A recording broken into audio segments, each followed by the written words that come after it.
remains very real. Yes, it's true, we've vaccinated more than 90% of those aged over 70, but don't forget that 60% of hospital patients with COVID are under 70. And although the vaccination programme is going well, we still don't have enough data about the exact effectiveness of the vaccines in reducing the spread of infection. Coronavirus cases in the UK have been steadily dropping during a national lockdown, and despite fears about more transmissible strains, yet Boris Johnson is still cautious. We have some interesting straws in the wind, we have grounds for confidence, but the vaccinations have only been running for a matter of weeks. The level of infection remains very high, with still more people today, more people still in hospital today than at the peak last April.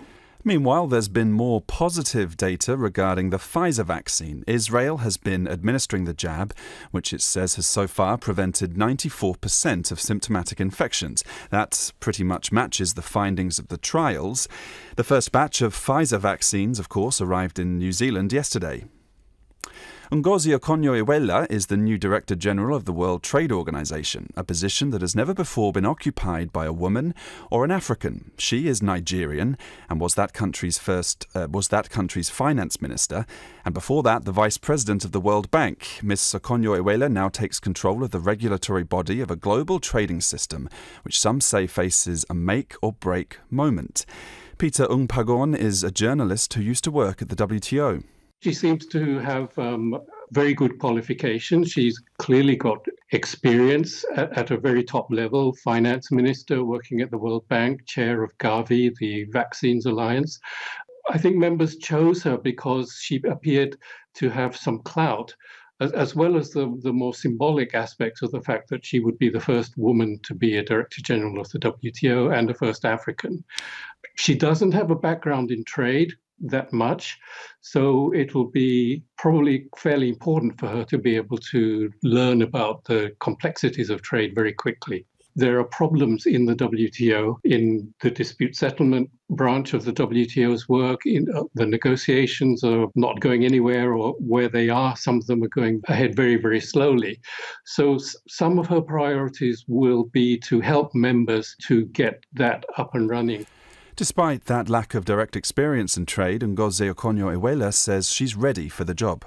I'm grateful for the trust you have in me, not just as a woman and an African, but also in my knowledge, experience, and as some of you have said, courage and passion to work with you to undertake the wide-ranging reforms the WTO needs to reposition itself for the future.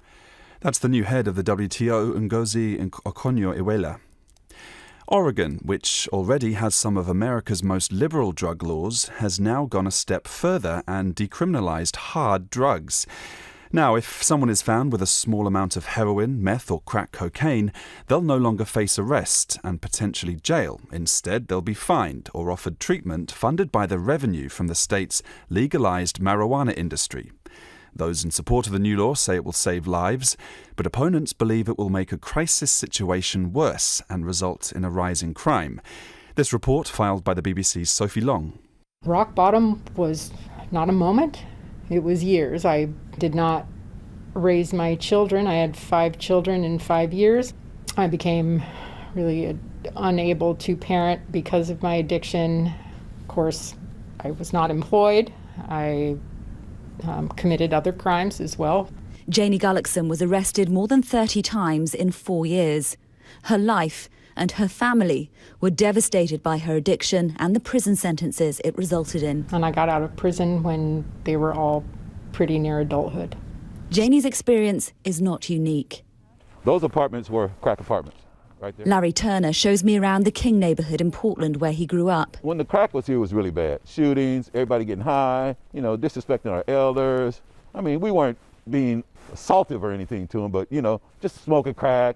After years of addiction and committing crime to fuel it, Larry is now clean and works to show others they can do the same. How long you been houseless? For like 1 month. For a month? But Larry served 4 prison sentences. He tells me the new law could have changed everything for him. I went to prison, not jail, prison, 4 times for possession of a controlled substance. I didn't have a gram of cocaine. I didn't have 2 grams of cocaine. I didn't have a half a gram of cocaine. I had a crack pipe. Obviously, we have syringes. We've got multiple sizes of syringes because people have different preferences in what they like. Haven Wheelock, who runs a needle exchange and helps drug users do so safely, believes decriminalisation will save lives. For her, it's personal. I've lost 6 friends in the last year to overdose. I mean, someone I know dies every month. Changing these policies can make it safer for our community, then I want to be a part of that. And I'm really excited that our state was brave enough to say and to acknowledge that the system that we've been operating under isn't working and that it's time to try something new and to try something different. The problem is evident on Portland streets, where people live in semi-permanent tents and inject drugs in broad daylight, oblivious to passers-by. And this is where success or failure of Measure 110 will be seen too. The hope is people will be released from the hold hard drugs have on their lives. In this bag we have suspected methamphetamine that's certainly less than 2 grams, so that would no longer be a crime in Oregon. In the property room of Woodburn Police Station, Chief Jim Ferraris shows me substances confiscated from drug users. A small bag containing cocaine that would no longer result in arrest. A bigger bag with a larger amount of crystal meth that would. Jim has policed the streets of Oregon's biggest city for more than 40 years. I asked him if he thinks decriminalisation will have a positive impact on the drug problem he's been fighting his whole career. No, not at all. And then what happens? Drug overdoses go up. Overdose deaths go up. Crime goes up. Theft, burglary, robbery, assault. If people aren't being treated for their addiction, they still need drugs. How do they get them? They commit crimes to get the money to buy the drugs because the drug supply is still existent. Janie Gullickson disagrees. She's now been in recovery for more than 12 years, has been reunited with her children and runs an organisation helping other addicts to do the same. I was living in hell. I didn't want to live. I begged for death every day. And now? I didn't even know this was possible. Sophie Long with that report on drug laws in Oregon. And finally, British scientists...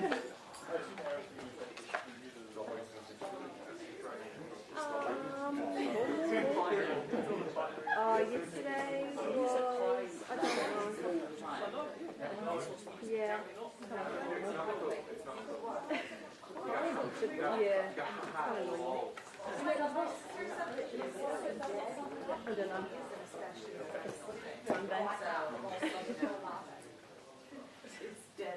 Yeah, it's a main person decision. It's really hard to turn around story from.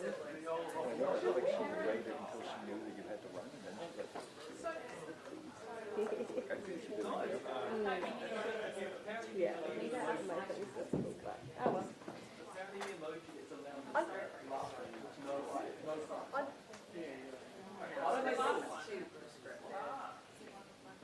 My sister tells me I have a millennial Instagram, so I think it's just a general vibe that's all put into it. I just want emoji. It's G.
All right, good afternoon everybody. In a moment I'll hand over to the Director General of Health to give an update on the case investigations around our most recent community cases.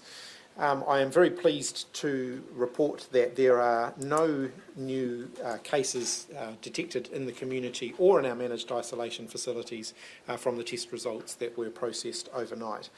Once the Director General has given the daily update, I'm going to give you a bit more of an update on what's happening at the Pullman managed isolation facility and then a few other points from me about the decision-making process moving forward, and then we'll open up for questions. Dr. Bloomfield. Thank you, Minister. Kia ora koutou katoa. So as the Minister said, I can confirm that there are no new cases in the community to report at this point, and we had no cases in managed isolation identified in the last 24 hours. Before I move to the Auckland February cases, I do not want to note that we are also formally recording the sad death of a patient with COVID-19 at North Shore Hospital, which we first announced on Saturday the 13th of February. This death has now been included in our official COVID-related death numbers. And so a total of 26 people have now died with COVID-19 in New Zealand. I continue to offer my deepest sympathy to all those affected by COVID-19 and request the privacy of this family and others who knew this person is respected. Now, for an update on the Auckland February cases. The 3 positive cases remain in quarantine at the Auckland quarantine facility, and their household contact is under supervision, isolating at home. Our intensive investigation around the potential source of transmission for all 3 cases continues. We have a number of scenarios we are pursuing. Now, as I've said before, it's important we don't jump to any premature conclusions about the source of these cases.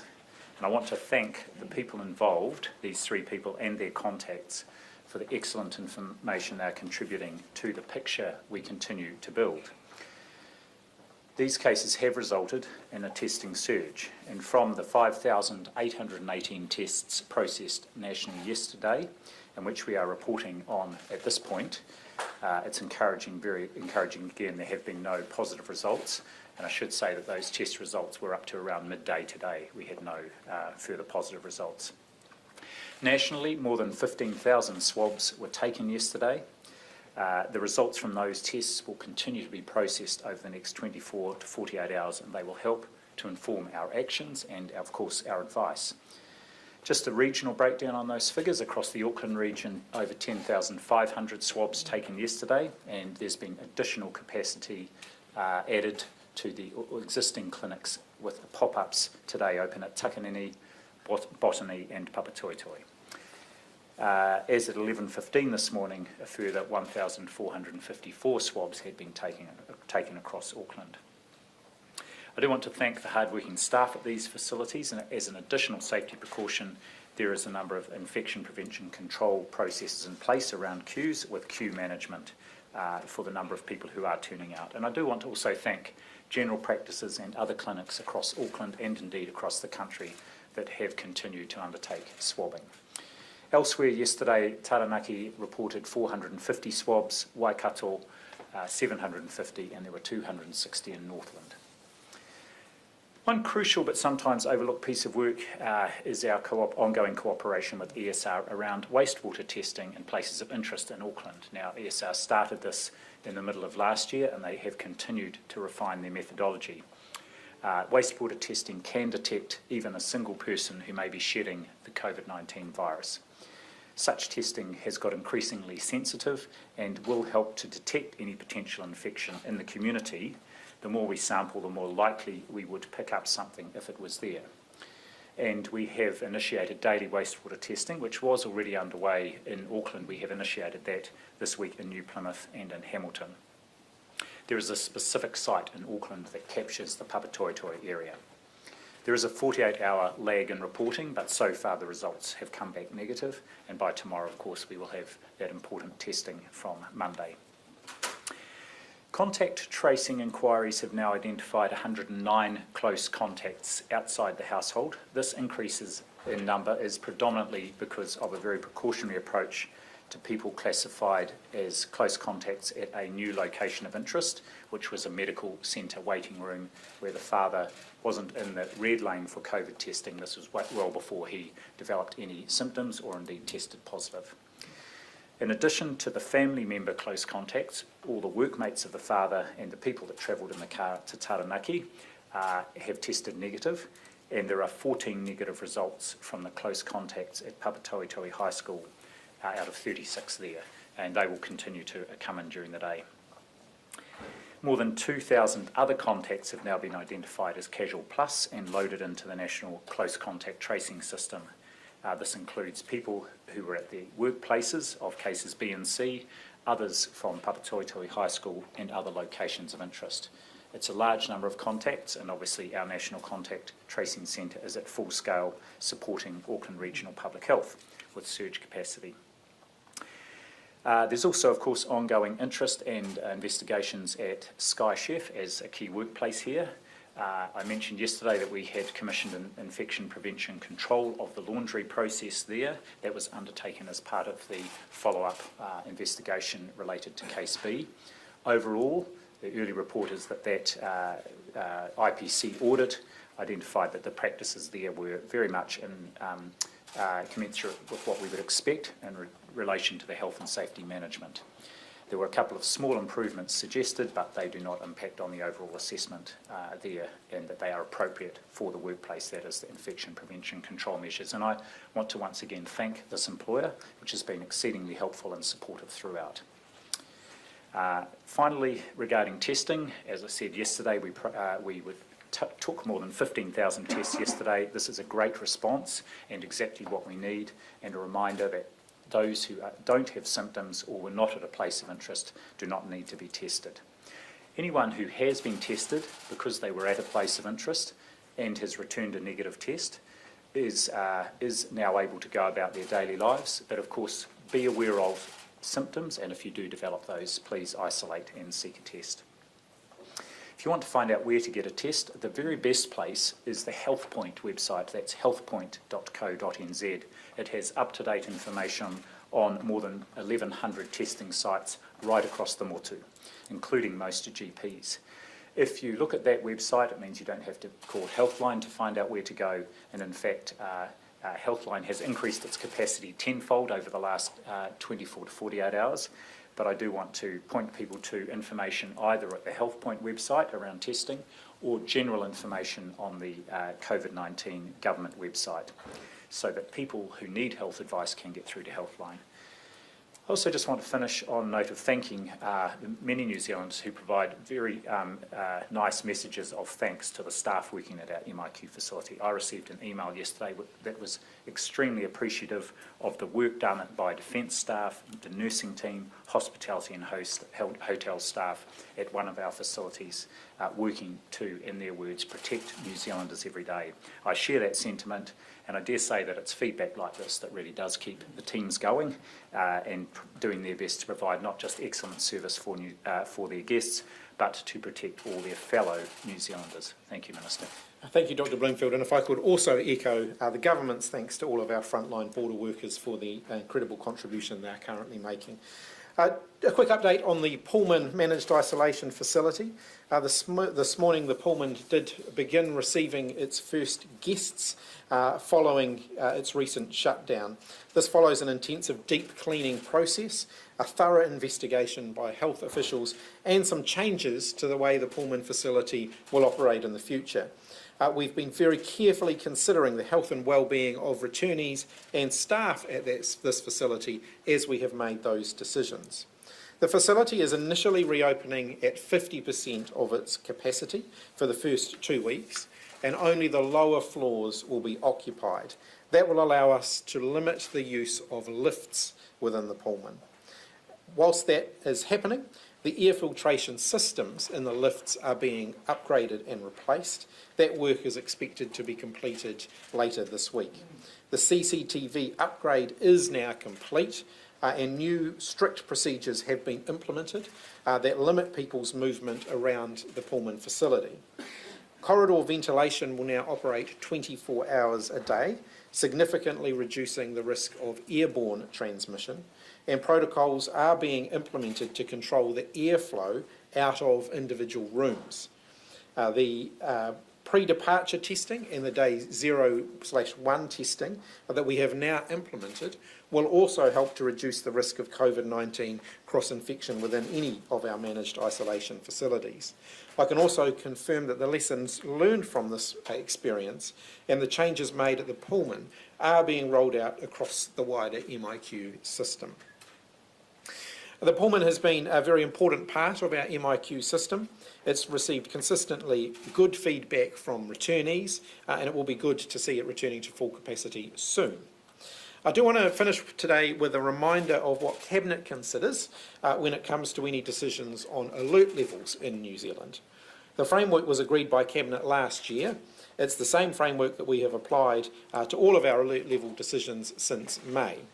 The first thing that we get, and we always do it in this order, is the advice from the Director General of Health and from his team around the ultimate health risks that we are dealing with. Cabinet considers that advice along with evidence around case numbers, contact tracing, any geographical distribution of cases, including whether that spans across regions, and any connections to the border. We also consider the effects of any change on the economy and society more broadly, including the impact on any particularly at-risk populations. Finally, we consider whether the alert level changes, or changes to alert levels, can be operationalised safely, and the timeframe in which that can occur. So we'll provide more of an update on those considerations around about this time tomorrow. We don't have a confirmed time for when we will make the decision. That will partly depend on the information that we receive in the next 24 hours. Finally, before I open up for questions, I do want to note that it's a Parliament sitting day, and I'm due in the House at 2 o'clock to answer 6 parliamentary questions today, so we'll try and keep this reasonably tight today, but we will provide further updates. There's more information. Jessica. What do the zero results today mean for our chances of coming, or Auckland's chances of coming out of level 3 tomorrow night? Too soon to speculate, but a day when we get zero positive test results is always a good day.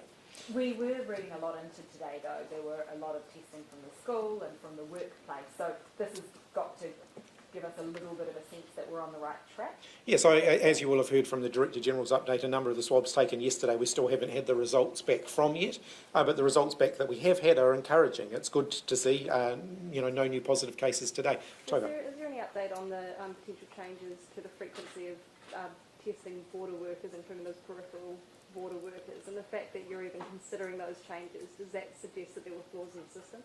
No, we learn as we move along. At the time we put those testing requirements in place, they were appropriate to the risk that we were dealing with. What we've seen in recent months is that we're dealing with a higher level of risk now as a result of variants that potentially can spread faster and infect more people. And so we have to consider whether we adjust our settings according to that. Now we haven't just started doing that, we have been doing that since the beginning of the year, and you'll see that with the pre-departure testing, the day 1, day 0 testing that we've been doing. We've been making changes as we've been going along.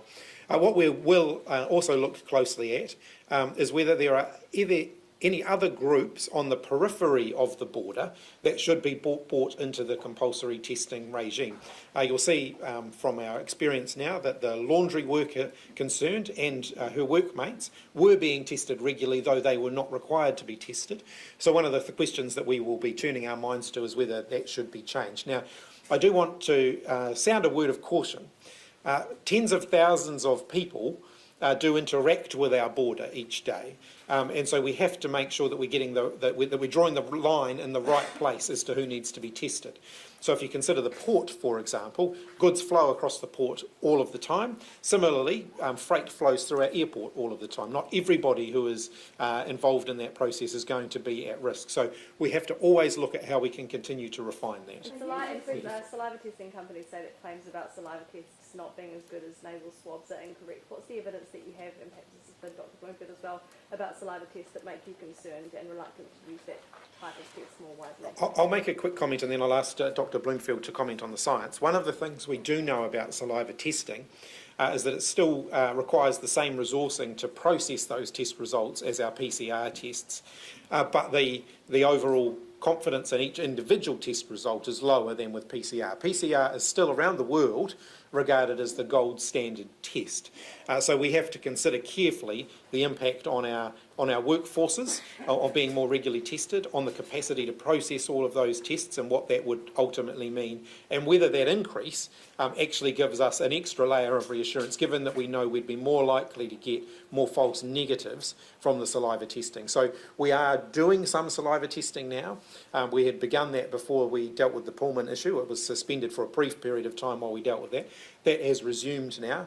We're obviously looking very closely at what we learn from that sort of early stage rollout of saliva testing as to whether we want to expand that further. So that's still in its early stages. I'm not going to rule out expanding saliva testing. It would be as an addition to our existing testing regime, not as an alternative to it. But I'll ask the Director General to comment on the science and the validity of the test results. Just two additional comments. First, I wouldn't say we're reluctant to use it. As the Minister said, we are actually trialling it in a number of our quarantine facilities around the country. I think the second point here is the data we have been, first of all, not all saliva tests are the same, so some are better than others.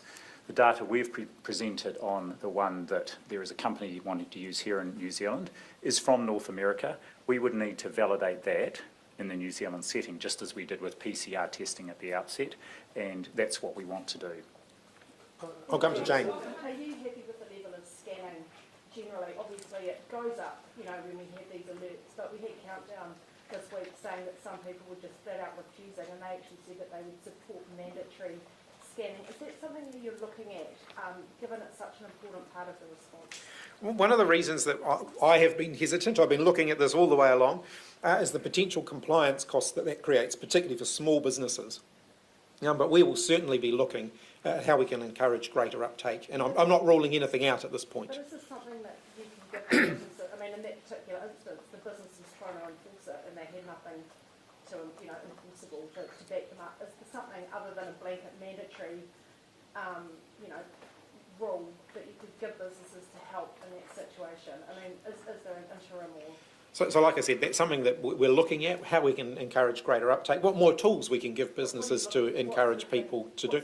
Look, we look at experiences from around the world where they might have, roving groups of people walking around to encourage scanning uptake. That eases some of the pressure on businesses to have to do that for themselves. Bigger businesses do have the ability to do that. So supermarkets are well placed to have someone at the door encouraging people to scan in. And I want to thank those supermarkets that are doing that. For smaller retailers, where they may only have one or two people working at any given point in time, that can be quite a big challenge for them. So, can I take it from that then that you're not happy with the level of scanning, overall? Not just I haven't had the numbers in the last 24 hours. What we do know is when New Zealand responds well when we're dealing with COVID-19. We don't necessarily prepare well. So when we're in a position where people are feeling comfortable, they're not always good at taking those precautionary measures. But when we ask New Zealanders to ramp up because we're responding to something, Kiwis are pretty responsive to that. Now, I imagine that we will see quite a significant spike in our scanning numbers and then it will tail off again as the risk decreases. So the key thing, as we get the numbers up again, which I'm sure we will in the next sort of 48 hours or so, we want to keep them up there, and so we'll be looking at what we can build into the system going forward. Audrey.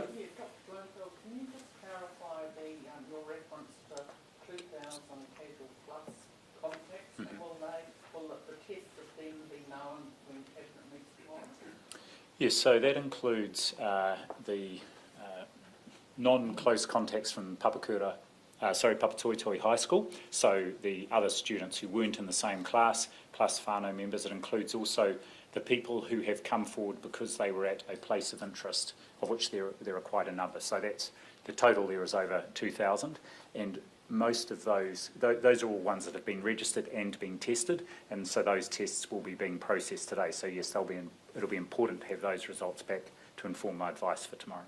Gina. Some of the places of interest, Dr. Bloomfield, you mentioned the medical centre hasn't been updated on the ministry website. What is that medical centre, and was there a failure there if it wasn't in the right name?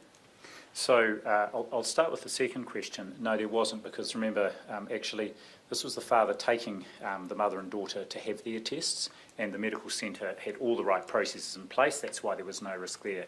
He was being seen for an unrelated condition. At that point in time, he had no symptoms or any knowledge that he might be infected. So no failure there. And sorry, in terms of the first question, I don't know the name of the place. Barry. Could it be, really for Dr. Bloomfield, could it be that there are more COVID cases in the community than we suspect, and that people don't bother getting tested because the symptoms as they are with COVID at times are so minor?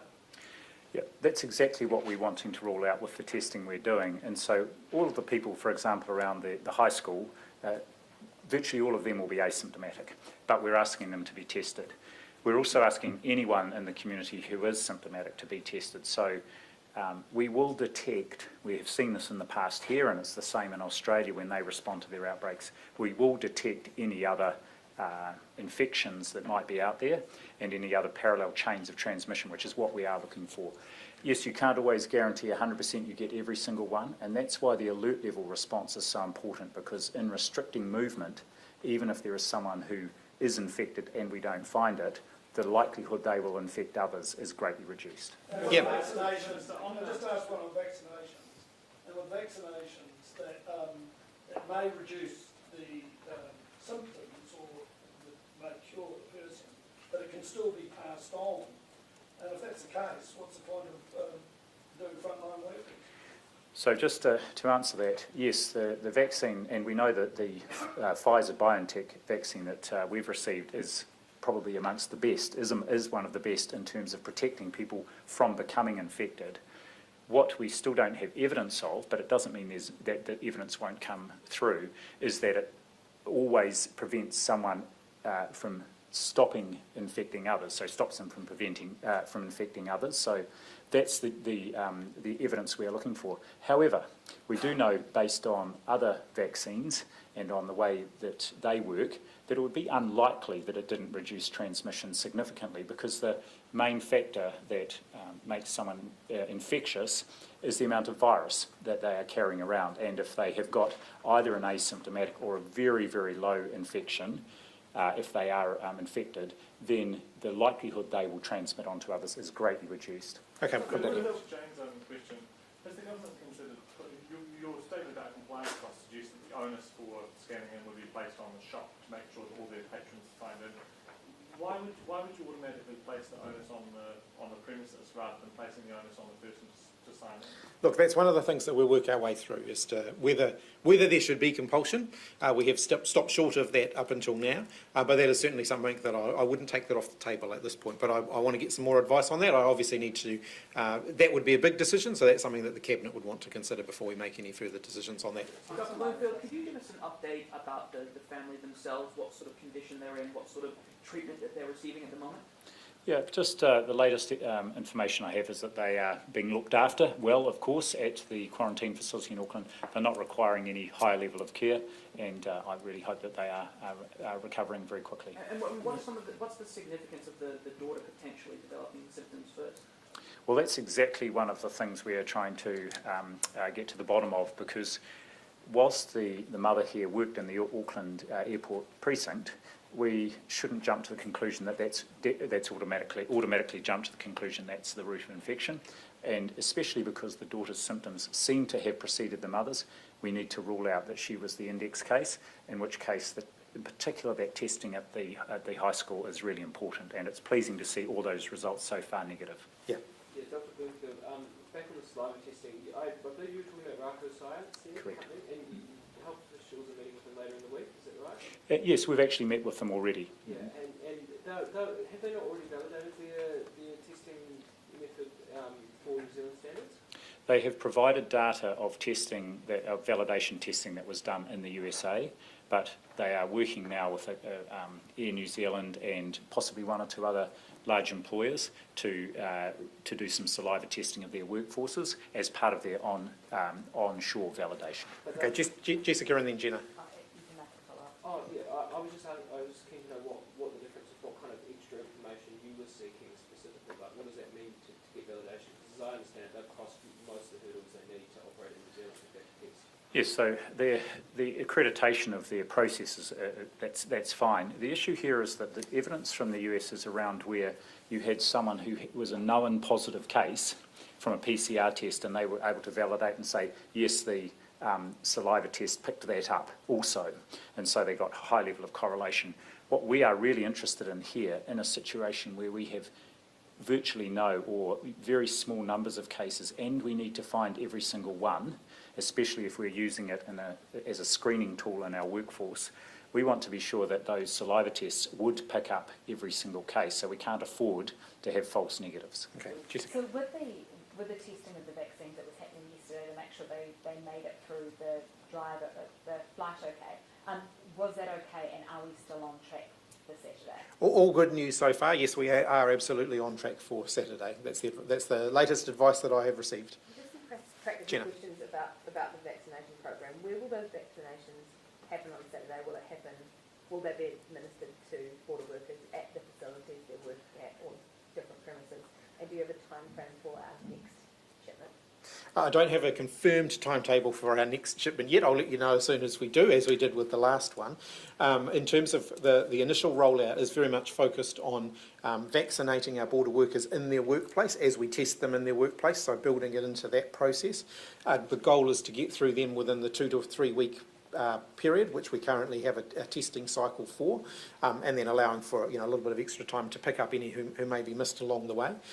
So we're certainly on track to be able to do that. As we extend a little bit beyond our border workers, including their family, for example, we'll probably be asking them to come to specific sites that are not the workplace, bearing in mind that we do not necessarily want all the family members going into MIQ facilities in order to get their vaccinations.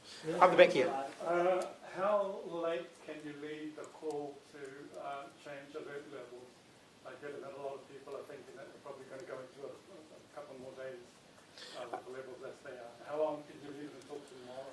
Look, ultimately what we do is through the course of the day tomorrow, we'll assess what information we have during the day, and we will decide based on that information when we feel that we're in a good position during that period tomorrow to make a decision.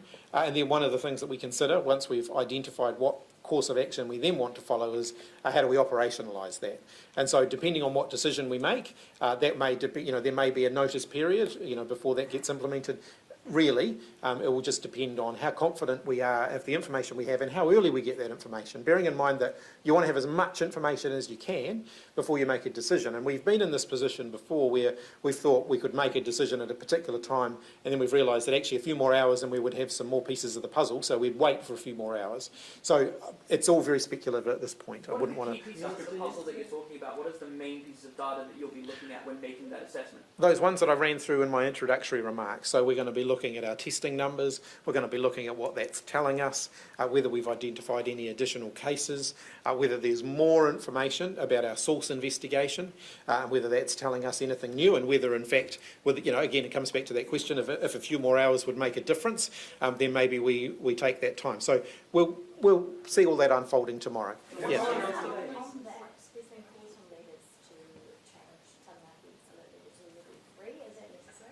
At this point, the advice that we've had from the Director General and from his team is that we're all quite confident in the alert level settings that we have, and we're reviewing them every day. So we're reviewing them regularly, and at the moment we're still at alert level 2 for the rest of the country. Come over here. Of the 109 close contacts, how many have returned negative results?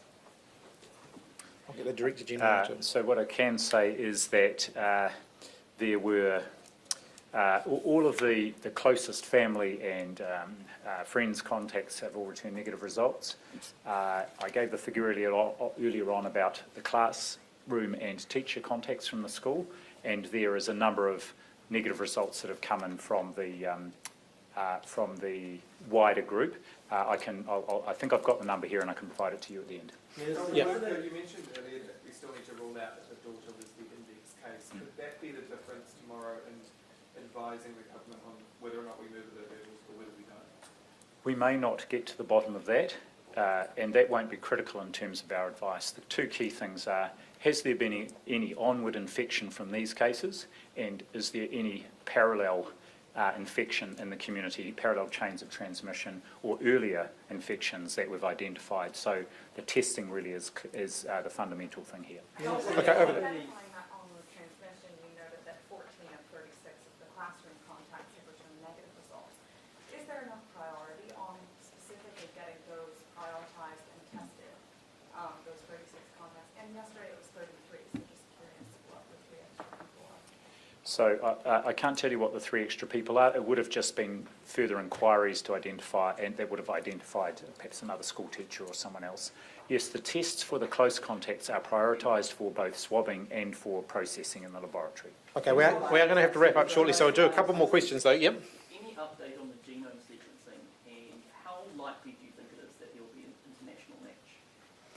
So ESR is continuing to look at all the B117s since really December, and seeing if there is not just a possible genomic match, but if the time difference or that there's a possible epidemiological link, and Auckland Regional Public Health is working closely with them on that. The genomic link internationally is still a possibility. We do know that there is quite a bit of the B117 around the globe that's been characterised. Interestingly, there is the variant they have is one that's quite common in a range of countries around the world. So it's the B117 is a new variant and seems to be mutating quite slowly. And there has been something they've called a starburst event, where there is a number of people in a range of countries that have got the same variant, that they were all probably exposed at some point in time or very close to each other. And so it's very worthwhile us and ESR looking at that international database to rule out whether there's a link to one of our existing genomes we have here, or whether it might help confirm that there's been another introduction that we're not aware of. We'll come over here. Māori organisations in South Auckland say that they're working beyond what they're resourced for in terms of food and even testing. What supports are available for these? Their marae, for example. The Ministry of Social Development is working with them at the moment to identify what additional support they need and to make sure that they get it. I do want to just pick up on that theme though. When we're responding to an event like this, I think a lot of organisations find themselves pushed to their absolute limit, particularly those working in the health sector. And so I want to thank them for for working around the clock, as many are at the moment, to meet that need. And that extends to organisations who are helping those in need as well. So a particular thank you to them.